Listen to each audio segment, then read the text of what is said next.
And as Modi 2.0 completes first year today, and 6 years in total for Prime Minister Modi as the Prime Minister of India, we have with us one of the top ministers, senior BJP leaders, and the Minister for Petroleum, Natural Gas, and also Minister for Steel. So a man with several portfolios, Mr. Dharmendra Pradhan. Thank you for talking with Republic Media Network, Mr. Pradhan. Coming straight away to you, sir. The opposition has been saying, sir, पूरा का पूरा विपक्ष यही कहता है लगातार कि आपने जो भी किया वो सिर्फ कुछ लोगों के लिए किया, मासेस के लिए नहीं किया। सरकार चाहे पॉलिटिकल, इकोनॉमिक, सोशल जितने भी रिफॉर्म्स लाए, उनका काउंटर ये रहता है कि आप कुछ खास लोगों के लिए, you are doing it for a specific set of people. Sir देखिए, ऑपोजिशन को मैं उनके प्रति मैं मेरा सहानुभूति बताता हूं, सहानुभूति दिखाता हूं। उनको अपना काम करने दीजिए। भारत की जनता के आशीर्वाद प्रधानमंत्री नरेंद्र मोदी जी के ऊपर है और भारतीय जनता पार्टी के ऊपर है। उसमें से उनको मुबारक है उनकी भाषा के लिए। क्या 1,70,000 करोड़ रुपया की गरीब कल्याण खास लोगों के लिए है? करोड़ों रुपया गरीबों की बैंक खाते पे चले जाना, करोड़ों को खाद्यान्न मुफ्त में मिलना, क्या ये आम के लिए है या खास के लिए है? जिस प्रकार से कृषि में, उद्योगों में, इंफ्रास्ट्रक्चर में निवेश की बात की जा रही है और निवेश शुरू हो गया है, क्या उसमें से जॉब अपॉर्चुनिटी रीअश्योरेंस नहीं हो रही है? क्या अर्थनीति में उसमें गति नहीं आएगी? मोदी जी की सरकार की नीति सबके साथ, सबकी विश्वास, सबकी विकास। हम सब में विश्वास करते हैं। वो खास में विश्वास करने वाले लोग वो अपने चश्मा को बदले, नहीं तो भारत की जनता उनको फिर अपने जगह पे रखेगी। अपनी जगह पे रखेगी धर्मेंद्र प्रधान जी। लेकिन जैसे आपने कहा, सबका साथ, सबका विश्वास, सबका विकास, ये चीज पूरा विश्व तो मानता है। ऐसा लगता है कि पूरी इंटरनेशनल कम्युनिटी भी ये बात मान रही है। बट डोमेस्टिकली, नेशनली स्पीकिंग, खासकर राहुल गांधी और फिर कांग्रेस पार्टी कुछ भी करें, वो मोदी विरोध में राष्ट्र विरोध करने लगे हैं। दिक्कत ये होने लगी है, वो एक नेता के विरोध में आने के बजाय अब राष्ट्र के विरोधी हो गए, ऐसा आभास होता है। देखिए, ये दुर्भाग्यजनक स्थिति है। प्रजातंत्र में विपक्ष की एक अहम भूमिका है।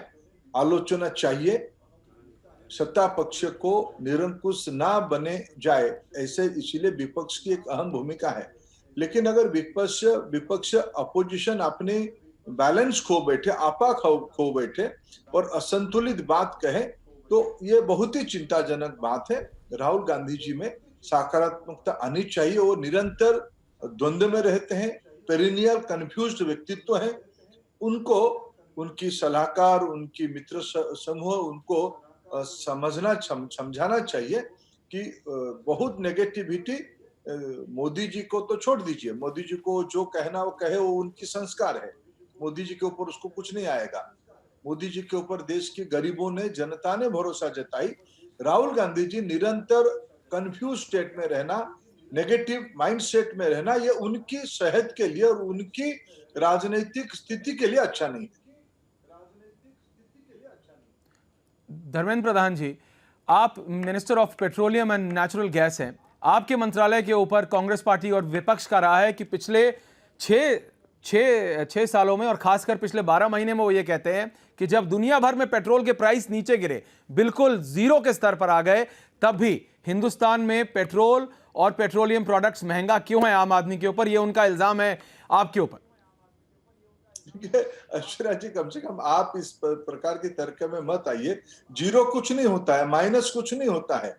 ये एक दो दिनों की स्टेटमेंट होती है। ये बात सही है कि जब अंतर्राष्ट्रीय बाजार में पेट्रोलियम प्रोडक्ट की दाम घटती है, पहले सरकार कंज्यूमर्स की ध्यान देती है, कंज्यूमर्स को पैसा लौटाती है, दूसरी ओर कुछ पैसा बचत करती है। तो आज के दिनों में तो उसकी और आवश्यकता है। कोरोना की इस महामारी के समय में वैश्विक मंदी आ चुकी है, ग्लोबल स्लोडाउन हो चुकी है। उस समय में कोई भी घर में कुछ आपत्ति आती है, कोई विपत्ति होती है, तो लोग अपने विपत्ति के समय में सेविंग्स करते हैं, उस सेविंग से खर्चा करते हैं। आज हेल्थ केयर में पैसा की आवश्यकता है, जी। राज्यों को पैसा देने की आवश्यकता है, इंफ्रास्ट्रक्चर में पैसा खर्चा करने की आवश्यकता है, उसमें इकोनॉमिक एक्टिविटीज रीजनरेट होगा, उसके लिए रिसोर्स की आवश्यकता है। हमने कोई भी चीज छुपाया नहीं। हमने लोगों को सहूलियत दिया, कोई प्राइस की बोझा नहीं दिया है। दूसरी ओर बचत करके कल्याणकारी योजनाओं में पैसा लगाया। इसलिए हमें कोई कुछ चीजों को छुपाना और कुछ चीजों को गुमराह करने की आवश्यकता नहीं है। जनता के सामने इस विषय को हमने स्पष्ट रखे हैं। प्रधान साहब, अभी कोविड-19 का दौर है, अभूतपूर्व दौर है। This is an unprecedented time sir, और इसमें हर एक मंत्रालय को हमने देखा कि किस तरह से 20 लाख करोड़ का पैकेज प्रधानमंत्री ने अनाउंस किया। आपको लगता है कि ये काफी है? निश्चित रूप में ये एक आत्मविश्वास भरने वाला कदम सरकार की ओर से है और प्रधानमंत्री जी ने समाज जीवन की सभी वर्गों की उन्होंने चिंता किया। जो लोग गरीब लोग हैं, जो लोग कामकाजी लोग हैं, उनसे लेके उद्योग जगत तक सारे लोगों के लिए इस पैकेज में, विशेष करके कृषि के लिए, माइनिंग सेक्टर के लिए, कोल सेक्टर के लिए, नए उद्यमियों के लिए भारत अपनी पैर पे खड़ा हो। कब तक हम सुंदर पिचाई और सत्यनारायण जैसे व्यक्ति हमारे पाश्चात्य जगत में जाके, वेस्टर्न इकोनॉमी में जाके अपना बुद्धि के कारण बड़े ओहदे तो ले सकते हैं, मालिक कब बनेंगे? अभी जिस राइट। प्रकार की सुधार माननीय प्रधानमंत्री जी ने शुरू किया है, भारत की नौजवान आत्मनिर्भरता की ओर बढ़ेगी और अपने पैर पे खड़ा होगी और विश्व की अर्थनीति को भी प्रभावित कर सकता है। इस प्रकार की एक सुधार की व्यवस्था इस दौरान किया गया है। मैं मानता हूं ये सारे वर्गों के लिए और सरकार की कदम, विशेष करके प्रधानमंत्री जी की इस कदम सराहनीय है।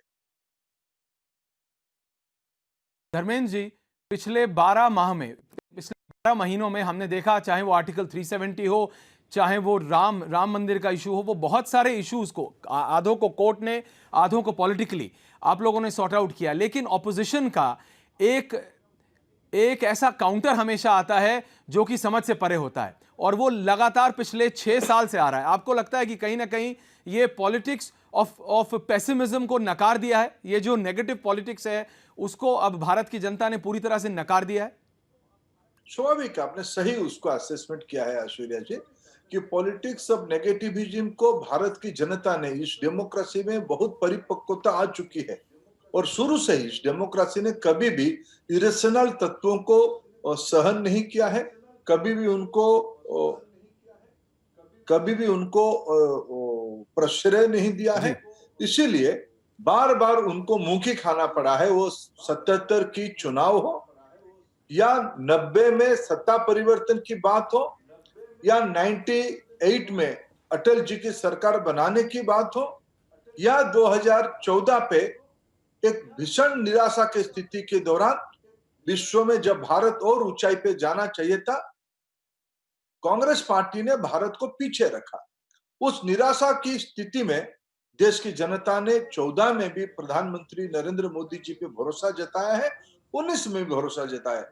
प्रजातंत्र में आज के दिनों में एक इनकम्बेंट गवर्नमेंट इनकम्बेंसी के प्रो इनकम्बेंसी पे वोट पाए, काम के आधार पे वोट पाए और काम के आधार पे वोट मांगने जाए, ये कम उपलब्धि की बात नहीं है। नरेंद्र मोदी जी में लोहा है, उन्होंने जो कहा था उसको पूरा किया है और आने वाले दिनों में भारत को और ऊंचाई तक ले जाएंगे। विपक्ष से उसमें सहयोगी होनी चाहिए। प्रजातंत्र में कोई चीज निरंतर नहीं होती है। सहयोगी की बजाय वो एक नेगेटिविज्म पे जा रहे, वो नहीं करनी चाहिए। नहीं करनी चाहिए, लेकिन हो रही है। धर्मेंद्र प्रधान जी, आप एक वरिष्ठ बीजेपी नेता भी हैं, आपने ऑर्गेनाइजेशन में भी कई पोजीशन संभाली हैं और आज आप मंत्रालय हैं, आपके पास मल्टीपल पोर्टफोलियोज हैं। आप मुझे बताइए, एक राजनेता के तौर पे आपको लगता है कि पिछले 6 सालों में जो प्रधानमंत्री नरेंद्र मोदी का एक टारगेट था जो कि बहुत ऊंचा था, चाहे वो 5 ट्रिलियन इकोनॉमी का हो, चाहे वो सोशल रिफॉर्म्स का हो, उस सब में उनका टारगेट बहुत ऊंचा था, आप उस राह पर हैं? And will this government be able to achieve that target at the end? देखिए, मोदी जी की, मैं कई बार स्वयं प्रधानमंत्री जी ने संसद की सदन की पटल पे ये कहा है, अब तक जिन लोगों के हाथ में भारत की बागडोर रही है, सबने अच्छे काम किए, सबने अपने अपने हिस्से में योगदान किया है। लेकिन एक बात मैं एक राजनीतिक शास्त्र की विद्यार्थी और भारत की पब्लिक पॉलिसी के एक विद्यार्थी के नाते मैं एक बात कहूं, मोदी जी में वो कल्पना है, वो विजन है, वो ताकत है जो आबादी की 70% लोगों के लिए योजना बनाए और बहुत सहज शब्द में कहा है, सरकार सबके लिए है, सरकार गरीबों के लिए है, सरकार महिलाओं के लिए है, सरकार नौजवानों के लिए है, सबकी साथ, सबकी विश्वास, सबकी विकास, सब यानी सब। यह नरेंद्र मोदी जी की शासन की खासियत है। उस टारगेट को हम अभी पूरा करते आ रहे हैं और आने वाले कार्यकाल में पूरा करेंगे और फिर जनादेश प्राप्त करेंगे। जी, और मेरा आखिरी सवाल यह है आपसे कि ये जो 20 लाख करोड़ का ये जो पैकेज अभी अनाउंस किया है धर्मेंद्र प्रधान जी, प्रधानमंत्री मोदी ने, इसमें आपकी पर्टिकुलर मिनिस्ट्रीज के लिए भी, लेकिन एक लार्जर पर्सपेक्टिव में आपको लगता है कि कोविड-19 जैसी मुसीबत से और इंडियन इकोनॉमी को वापस ट्रैक पर लाने के लिए ये एक बहुत बड़ी चुनौती है आप सभी के लिए, लेकिन इससे भारत अब उभर पाएगा? निश्चित रूप में न केवल भारत उभरेगा, भारत विश्व की बड़ी आबादी के लिए एक नई बेंचमार्क खड़ा करेगी। जिस ढंग से कोविड की जो सारे पैरामीटर्स है, इस सारे पैरामीटर्स में भारत एक नई बेंचमार्क खड़ा करेगी। आज भी हम विश्व की 120 देशों में दवाई पहुंचा रहे हैं। हमारी जो प्रैक्टिसेस रही सारे राज्य सरकारों की, देखिए अमेरिका भी एक फेडरल स्ट्रक्चर की देश है। अमेरिका की फेडरल स्ट्रक्चर और भारत की फेडरल स्ट्रक्चर को अगर तुलना करें, इस मल्टी पार्टी डेमोक्रेसी में अलग अलग पार्टियों की सरकार रहने के बावजूद, राज्यों में सरकार रहने के बावजूद, नरेंद्र मोदी जी के नेतृत्व में टीम इंडिया की कल्पना का उदाहरण और क्या बड़ा हो सकता है, क्या बढ़िया हो सकता है।